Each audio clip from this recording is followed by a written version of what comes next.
Hey, Robert Keefer here with Hydrohero, and I am in a crawl space here in Lewes, Delaware, and I'm going to show you what's going on down here, what's actually making it worse, and how you need to fix it. Stay tuned.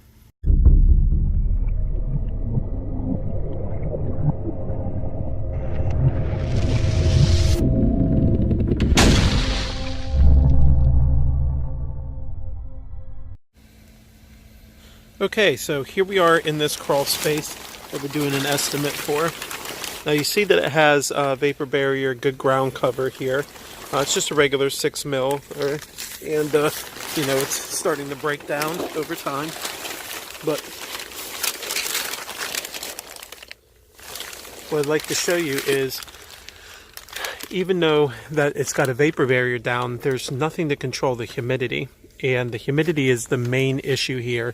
It's not bulk water coming in from the footer. So, if you guys can see, got mold on the bottom of the floor joist.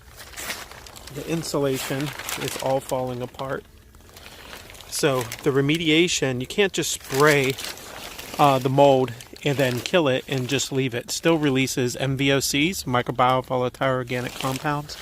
It has to be cleaned properly. You got to do source removal, HEPA vacuuming, sanding, wire brush, cleaning it with a mild detergent, and keeping it dry. That is how you properly do the remediation. Anything other than that is really not going to according to S520 IICRC standards, which is what governs basically the mold industry. So you can see there's mold growing all over the pipes as well. And down there you have efflorescents coming through the block, and you have a bunch of that over on that wall as well. Now, if you really want to see what the mold looks like, all you have to do is push the insulation up a little bit. Then you can see what the wood should look like versus the mold growth. And it always happens on the bottom for the most part. And there are specific reasons why, and if you call us, we can turn around and explain why that happens that way. Same thing here. Here is another area in this bump out. Now if you look, watch, this mold will always follow this path.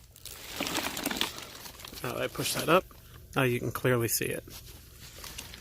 So again, you have to look at how much stuff. I'm sure the camera's picking up all the particles that, you know, are flying around in the air here. So that all gets sucked in through the HVAC system through any little leaks and holes that you have there.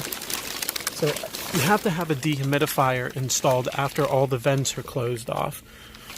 So you have to air seal those vents, close those off, air seal this place, put in a proper vapor barrier, wrap all these columns with a vapor barrier, the wall, have it come down on the ground, recover it with a strong vapor barrier that's meant for encapsulation, and then seal everything all together.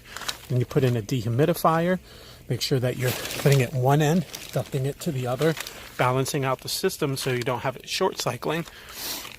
And then you set that dehumidifier to make sure that it maintains the relative humidity below 60%. Then you won't have mold growth.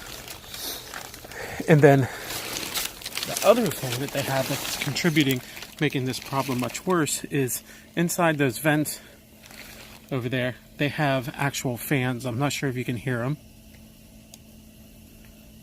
Those ventilation fans bring moist, humid air from the other side of the crawl space and make it pass through here. The idea is to exchange it, but actually that speeds up the moisture content in the wood, and it raises it higher and often leads to wood decay fungi. So you definitely don't want to do that. You need to seal everything off. You need to keep the crawl space separate from the rest of the building envelope, but you need to make it a part of the building envelope and condition it and maintain that relative humidity with a dehumidifier. So that is just a quick crash course. This one doesn't need a drainage system around it that I can tell just yet. If so, I can explain that in a different video. But for now, that's what this crawl space needs. Thanks so much for watching this. Please if you're watching this on YouTube, hit the subscribe button. And if you're watching this on Facebook, please like our page and please share our content. Drop some comments. I'd love to answer your questions. Thanks so much. Everybody have an absolutely wonderful day.